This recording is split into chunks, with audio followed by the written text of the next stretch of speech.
Bonjour, bienvenue, ravi de vous retrouver avec les vidéos de Vivre Cru. Alors aujourd'hui, une petite session questions-réponses parce que je reçois beaucoup de questions. Et donc là, j'en ai retenu quelques-unes de 3 personnes différentes qui me semblaient particulièrement intéressantes. Et souvent, je réponds directement par mail ou par téléphone avec les personnes, mais là, il me semblait que c'était intéressant de partager un petit peu ces réponses. Vous allez voir, on va parler de détoxination, on va parler de rythme chronobiologique, on va parler de ration calorique, on va parler de beaucoup de choses. Alors, je prends d'abord le premier message qui est de Charlène, que je remercie. Bonsoir, bon petit message personnel. J'ai un gros problème de transpiration, ce qui me gêne de plus en plus vis-à-vis des autres. Y a-t-il certains types d'aliments conseillés ou non, ou des astuces naturelles qui aideraient à lutter contre ce problème? D'avance, merci. Alors Charlène, la transpiration, elle répond à 2 nécessités. Elle répond à une nécessité de régulation thermique et elle répond à une nécessité d'évacuation des toxines, ce qui est très peu regardé d'habitude dans le schéma, on va dire, classique, mais qui est très important. C'est-à-dire que on élimine par la transpiration énormément de toxines et on élimine par la transpiration d'autant plus de toxines que les autres émonctoires sont encombrés. Donc, j'ai un gros problème de transpiration. J'imagine que ce n'est pas lié à la température, parce que transpirer fort quand il fait chaud, ça paraît normal. Et il est clair que plus une personne est grasse, plus elle risque de transpirer pour évacuer de la chaleur, parce que la couche de graisse va finalement la tenir chaud. Plus une personne est habituée à la chaleur, et bien moins elle transpirera, si le corps s'adapte. Mais là, je pense que tu fais référence à une hypersudation finalement qui est chronique et qui n'est pas liée à la température. Alors là, il y a toutes les chances que ce soit lié à une faiblesse des émonctoires. La peau est un émonctoire, mais un émonctoire secondaire. On dit que c'est le 3e rein, mais on a 2 reins avant. Et ces 2 reins-là, eh bien, il est nécessaire vraiment de les maintenir en bon état. Alors, y a-t-il des aliments qui vont t'aider? Y a-t-il des pratiques qui vont t'aider? Oui, en régénérant tes émonctoires et en adoptant une alimentation finalement qui ne va pas apporter autant de toxines. Surtout que la différence, c'est là où tu vas savoir si ta transpiration, elle est plutôt liée à la température ou est-ce qu'elle relève plutôt de la libération de toxines, c'est son odeur. Si son odeur est forte, alors à ce moment-là, c'est qu'on évacue des molécules aromatiques disons souvent ce sont des complexes aromatiques longs, et ce sont des molécules anormales que notre organisme n'a pas pu métaboliser, et ça c'est révélateur vraiment d'une toxémie globale de l'organisme. De toute façon, globalement, hypersudation, quand c'est pas lié à une hyper température, et encore, même, on peut s'adapter, mais hypersudation égale détoxification de l'organisme par un émonctoire secondaire et non pas par un émonctoire principal. Alors, y a-t-il des aliments qui peuvent aider? Oui, les fruits et les légumes. Les fruits et les légumes pour détoxiner, en jus particulièrement. Il y a des...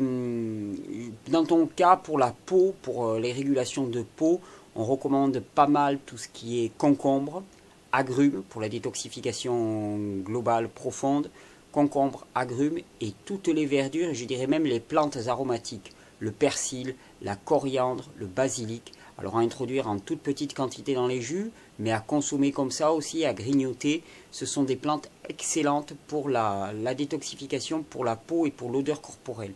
Le céleri branche aussi est excellent.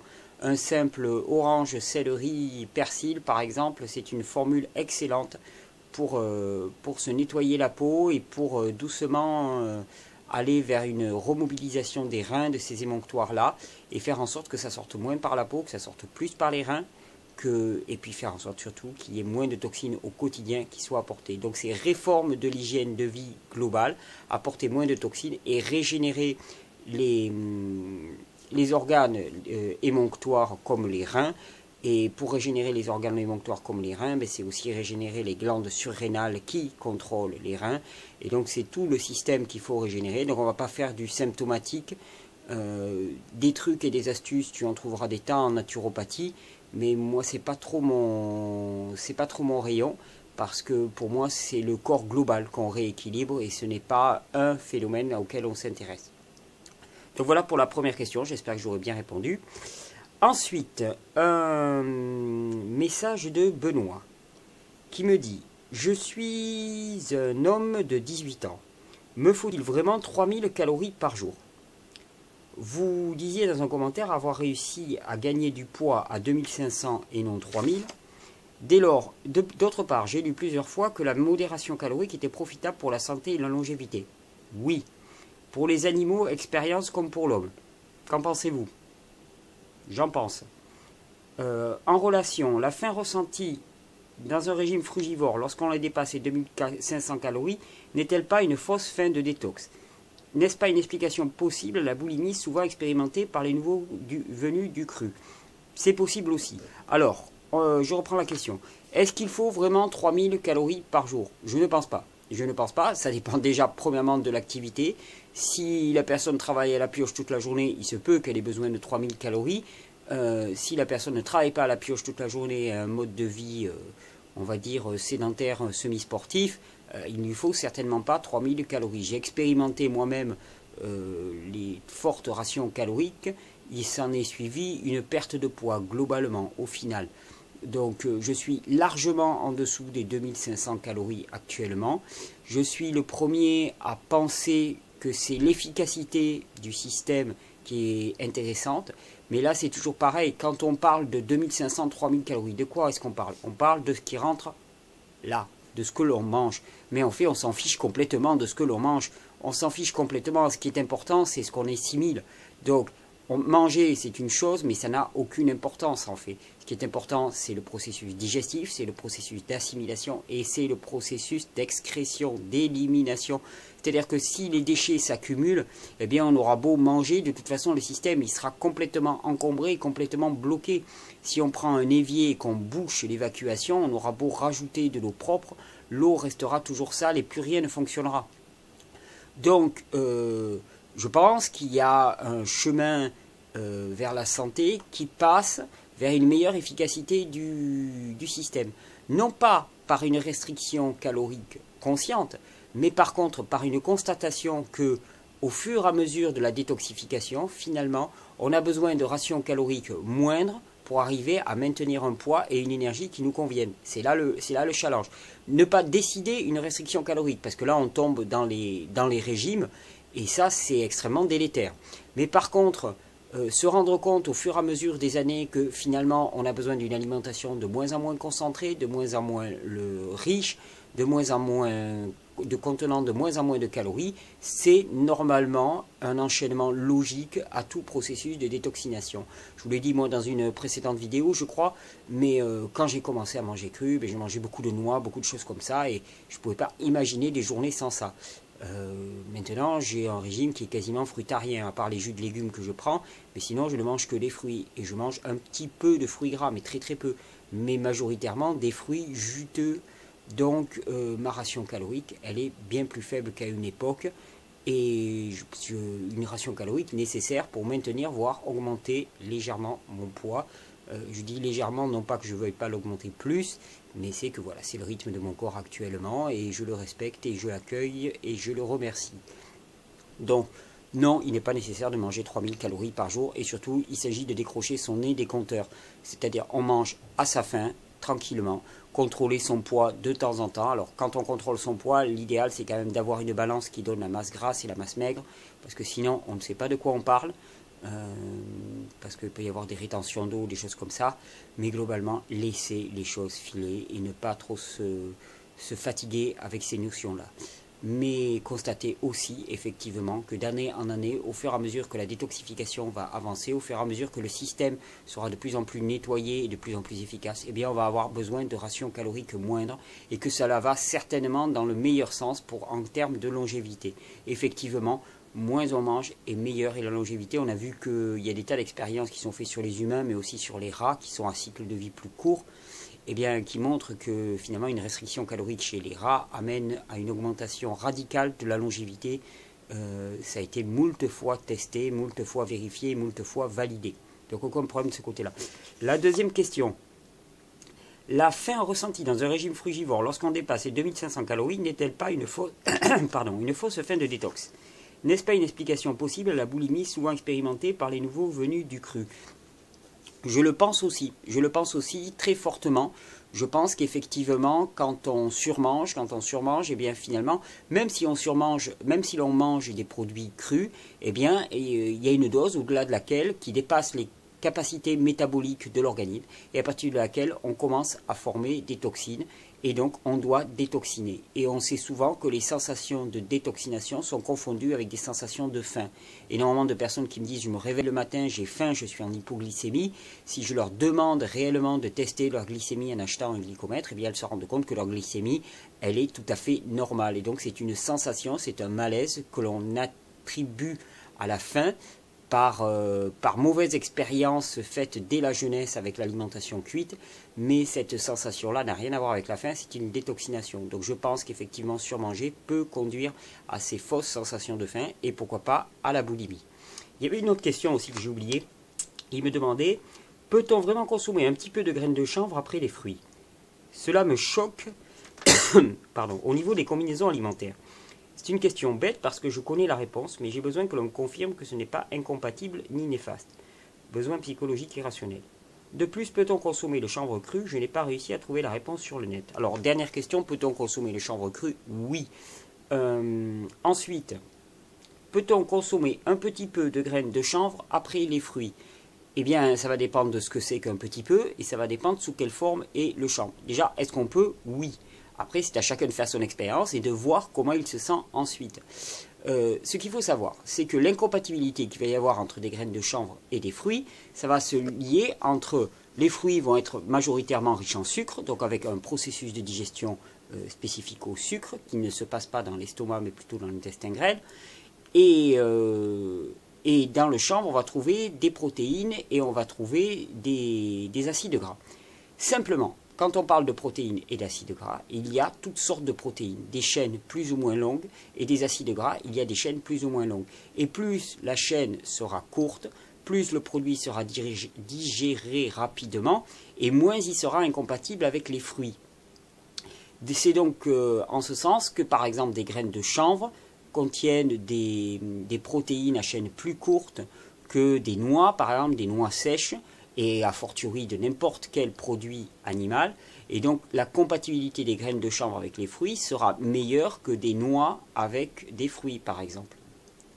Et elle sera d'autant meilleure que l'on fait germer les graines de chanvre. Si l'on fait germer les graines de chanvre, alors à ce moment-là, vraiment, les protéines sont quasiment déjà prédécomposées en acides aminés. Les acides gras en longue chaîne sont déjà prédécomposés en acides gras simples et la compatibilité sera très bonne. Ça dépend aussi des quantités. Des fruits et un petit peu de graines de chanvre, c'est pas grand-chose. Dans le style, les graines de chia aussi, alors elles, ce sont a priori des chaînes protéiques très très courtes, c'est quasiment de l'acide aminé direct, et à ce moment-là, il n'y a plus de problème de compatibilité. Regardez un fruit, de toute façon, il y a des acides aminés, il y a des acides gras dans les fruits, mais ils sont sous forme archi simple, c'est pour ça que ça ne pose pas de problème de digestion.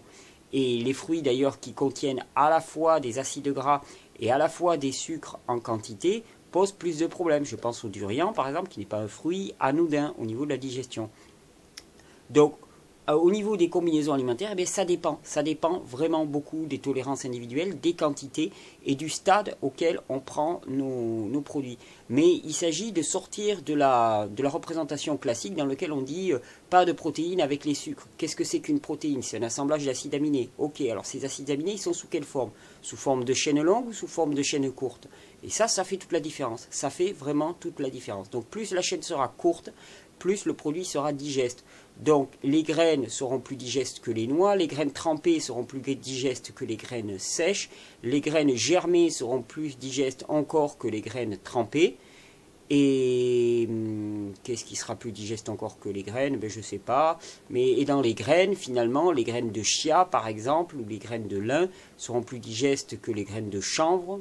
Mais les graines de sésame sont très digestes aussi. C'est assez proche. Voilà. Mais attention, attention, bien sûr, quand on fait des combinaisons entre fruits et produits gras comme ça, aux quantités et au type de produits. Des noix non réhydratées, alors là, on est vraiment dans des chaînes d'acides gras longues, oxydées, qui plus est, donc très difficiles à décomposer. Et là, ça peut être un petit peu la catastrophe. Donc voilà. Et donc ensuite, une très intéressante question sur la chronobiologie. De Marion que je remercie. Je me suis toujours posé une question. Les rythmes de notre corps, excusez-moi, je prends l'ordinateur avec moi. Hop là. Les rythmes de notre corps changent-ils en fonction de notre heure de réveil? Y a-t-il un décalage des libérations d'hormones, de cortisol par exemple? Alors, je vais prendre sa question progressivement parce qu'elle est assez longue. Donc, les rythmes de notre corps changent-ils en fonction de notre heure de réveil? Non. Globalement, non. J'ai encore, ce matin, quelqu'un m'a fait passer très gentiment une étude sur la chronobiologie et la dépression qui montre qu'il n'y a pas de décalage particulier en fonction de l'heure de réveil. La chronobiologie reste la chronobiologie du niveau du corps. Par contre, ce qui peut changer, c'est les taux de libération de certaines hormones. C'est-à-dire que si vraiment la chronobiologie est perturbée, eh bien, il va y en avoir moins qui va être libéré à un moment ou plus qui va être libéré à un moment. C'est sur les quantités, mais la rythmie qu'on va retrouver au cours de la journée va rester à peu près la même. Y a-t-il un décalage des libérations d'hormones, de cortisol par exemple? Non, le cortisol chute tout au long de la journée depuis le matin et remonte rapidement en fin de nuit. Donc vraiment le matin c'est le moment du cortisol. Vers les 7 heures on est vraiment dans ce qu'on appelle l'acrophase du cortisol. Alors, au réveil, je suis systématiquement très rapidement en hypoglycémie, ce qui me pousse à manger dès que je me lève. Alors là, toujours pareil, je vais poser la même question. Est-ce que l'hypoglycémie a été mesurée? Voilà, je ne sais pas du tout. Il est possible que oui. Mais si elle n'a pas été mesurée, attention à ne pas confondre ça avec des phénomènes de détoxination. Mais bon, le cas de Marion est particulier, on va le voir un peu plus loin, donc ça peut expliquer ce qu'elle écrit. Ce que je vais dire est peut-être naïf, mais si je me lève à 11 heures par exemple, est-ce que selon la chronobiologie, je peux manger à 11 heures? Est-ce cohérent? Je ne pense pas, non. Si tu as faim à 11 heures, oui, tu peux manger, parce que le cortisol, enfin tu peux manger, de toute façon tu peux manger quand tu veux, tu peux manger en pleine nuit, ça m'est arrivé de ne pas manger assez, de manger en pleine nuit. Chacun fait exactement ce qu'il veut, il n'y a pas de dogme. Mais selon la chronobiologie, à ce moment-là, vers les 11 heures, effectivement, le cycle du cortisol sera relativement bas, et donc il n'y a aucun problème de manger des sucres à ce moment-là. Je te conseille quand même d'abord de commencer par de l'eau, de t'hydrater avant, mais ensuite, bien sûr que tu peux, oh pardon, je recentre un petit peu, bien sûr que tu peux consommer des fruits. Alors, c'est là où il y a une précision intéressante. Pour te repréciser, j'allaite les enfants la nuit, alors mes besoins changent peut-être, mais j'ai toujours été tremblante si je ne mange pas le matin. Dans une vidéo, tu disais que ça pouvait correspondre à une grande déminéralisation, si je me rappelle bien. Déminéralisation et tremblant, je ne crois pas. Moi, je dirais des phénomènes de détoxification. Mais en même temps, si tu allaites pendant la nuit, c'est un cas très très particulier. Donc, dans le cas des enfants comme des femmes qui allaitent, j'ai une règle absolue, c'est aucune règle. C'est-à-dire, un enfant qui a faim, je lui donne à manger. Et quasiment, quelle que soit la chose qu'il me demande, même au niveau des combinaisons alimentaires, je ne suis pas très regardant.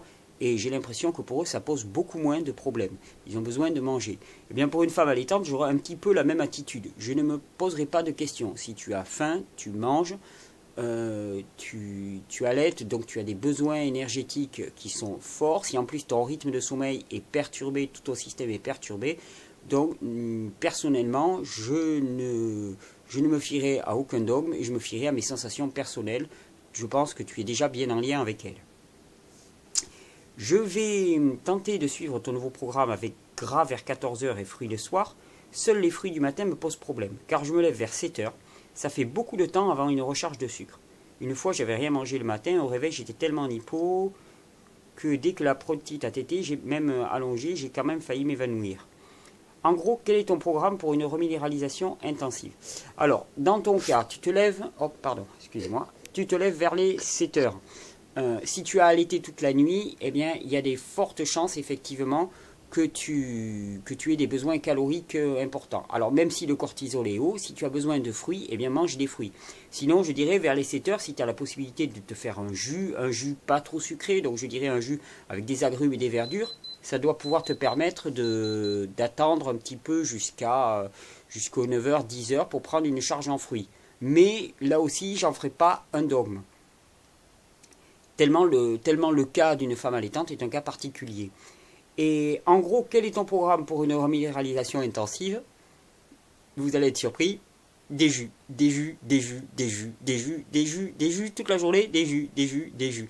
Pour une reminéralisation intensive, il n'y a pas mieux que les jus. Pourquoi? Parce que les minéraux qui vont être pris dans les jus vont être des minéraux sous forme colloïdale, comme vous l'avez vu dans les précédentes vidéos. Donc des minéraux qui vont pouvoir être utilisés par le corps, et non pas des minéraux que le corps va stocker, mais des minéraux qui vont pouvoir rentrer dans tous les processus métaboliques du corps et relancer un petit peu la pompe minérale du corps.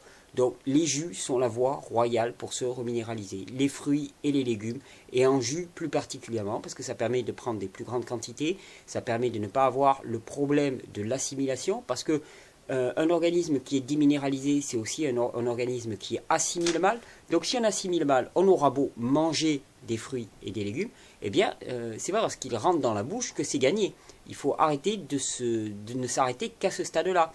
Il s'agit de savoir s'ils sont assimilés. L'avantage avec les jus, c'est qu'on a une assimilation directe. Donc je dirais pour un organisme déminéralisé, commencez par les jus, histoire de rétablir un fonctionnement métabolique correct qui permette une bonne assimilation. Et à partir de là, doucement, on réintroduire les fruits et les légumes. Mais donc un programme de reminéralisation pour quelqu'un qui serait très fortement déminéralisé, ça serait des jus en grande quantité et des fruits pour moi, et ne pas trop charger en fibres avec des légumes. Ça ne serait pas mon obsession. Je ferai énormément de jus vert avec un petit fruit dedans et puis beaucoup de verdure en variant les verdures et des fruits doux pour la journée, pour l'apport énergétique. Voilà, un régime de bananes jus vert par exemple serait un excellent programme de reminéralisation. Pour la reminéralisation aussi, le sommeil, pour la reminéralisation, l'exercice, pour la reminéralisation, le souffle, pour la reminéralisation, faire bouger la lymphe, donc marcher, courir, sauter, faire du trampoline, tout ce que vous voulez pour faire bouger cette lymphe, pour détoxiner le corps et pour permettre à tous les fluides dans le corps de circuler doucement. Voilà, et bien c'était le programme du jour. Vous avez vu, on a balayé pas mal de choses. N'hésitez pas à envoyer des questions, je réponds à certaines par mail, et puis certaines comme ça je les partage. Je vous remercie pour votre écoute. Si ces vidéos vous intéressent, vous paraissent pertinentes, merci de les partager, de les offrir à vos amis. Vous pouvez aussi leur offrir un verre de jus. Je trouve que c'est l'un des plus beaux cadeaux à faire. Quand quelqu'un vient chez vous, surprenez-le avec un verre de jus. Arrivez chez vos amis avec une bouteille de jus de pomme carotte, vous verrez, vous aurez un grand succès pour l'apéritif, ça sera un petit peu plus original. Belle journée à vous tous, douce journée et à très bientôt avec les vidéos de Vivre Cru.